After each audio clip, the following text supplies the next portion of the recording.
Now, it's been 10 years since the original film. Could you guys tell us how this project actually came about? Yeah, well, it was 10 years, and the producer of the first movie had this idea to make a second one, I think, very early on, but he didn't want to make a sequel for the sake of doing a sequel. So he waited for the right idea, the correct, script, and it took 10 years to find actually a good script, and he asked us to direct the movie, you know, for 6 to 7 years after the first film came out. So it was pretty late after all the script writing was already engaged, and yeah, that it just tells how much care he puts on the story, you know. So this story is not based on any of the books. Am I correct? Yeah, you're correct. It's a So, completely, yeah, original story.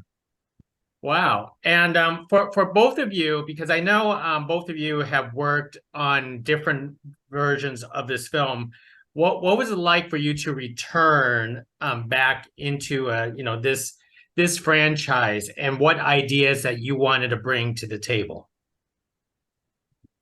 We have worked as director, co-director, and also we wrote some scripts in the TV series Ernest and Celestine, the collection. So we wanted to really go deeper in the character, because in a TV episode you cannot go so far. It's because it's short, and a feature film gives you the opportunity to really go deeper into the character and to make bigger obstacles. This is a huge obstacle in to Ernest and Celestine friendship, to put them in Gibberitia, because Ernest's family is quite complicated. So we really can go much further in their relationship in this feature film. That's really what we wanted to love to do, and also to develop the graphic universe of Ernest and Celestine in a new place. That was also very interesting. So tell us about the subtle changes of animation for this film, because I want to say it is slightly different from the original film, and I want to say it's also a little bit different from the series that you guys have directed. Yeah, technically it's hand drawn, so it's very traditional animation. So it's like the first film, even though we didn't use the same tools to animate the scenes, but we still drew frame by frame all of our animations. And it's different from the series because the series was uh, animated in CG with a 2D looking render. So for this movie, we were really free to go, full on 2D. And it's actually the line work of the animators that you see on screen. There's no post-processing. It's very direct.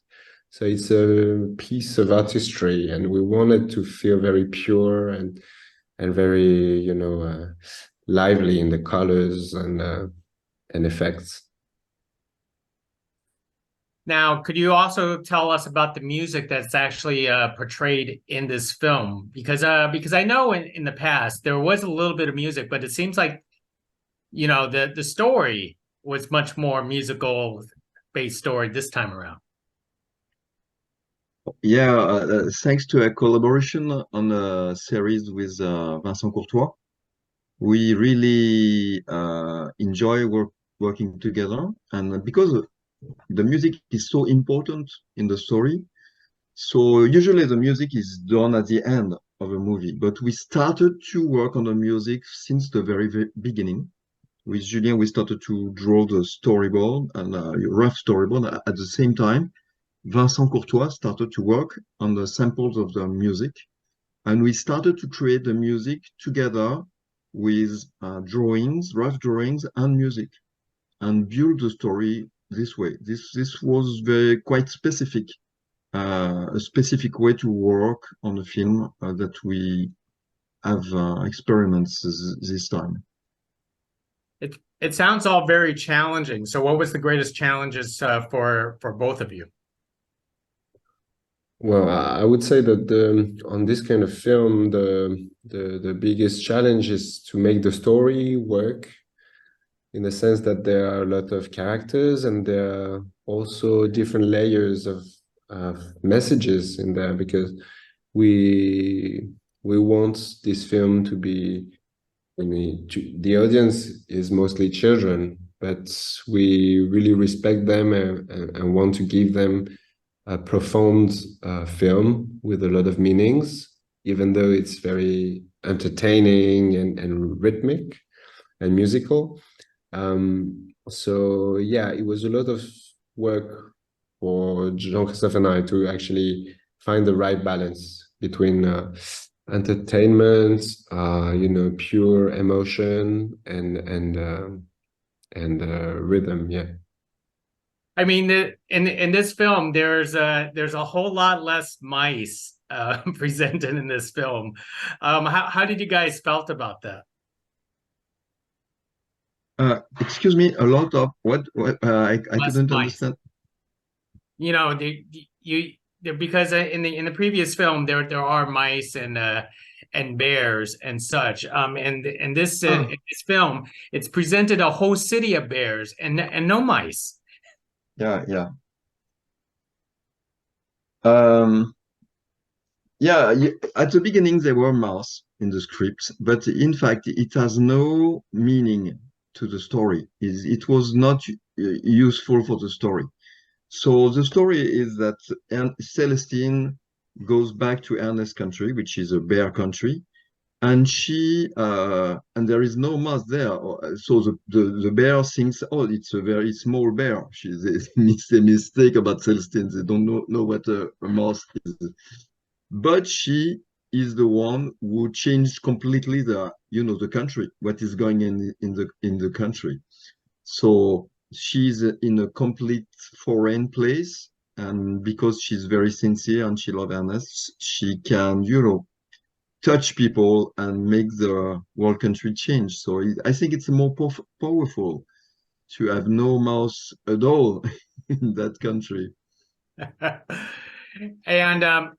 And one last thing is, I want to hear your opinions, because you guys worked on these projects so much. Is what is your personal love for Ernest and Celestine?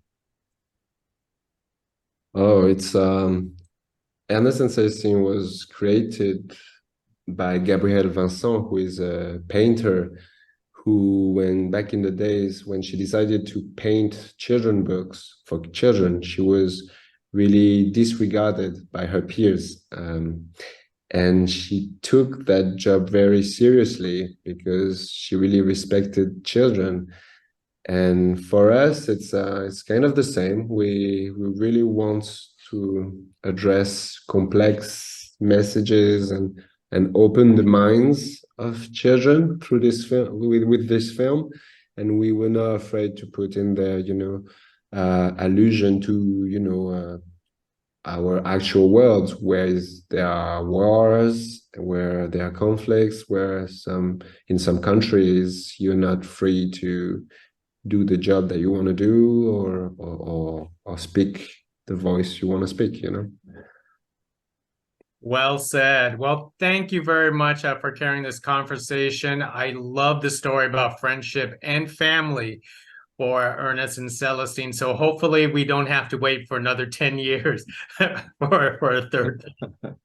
Thank you very much. Thank you very much. Thank you.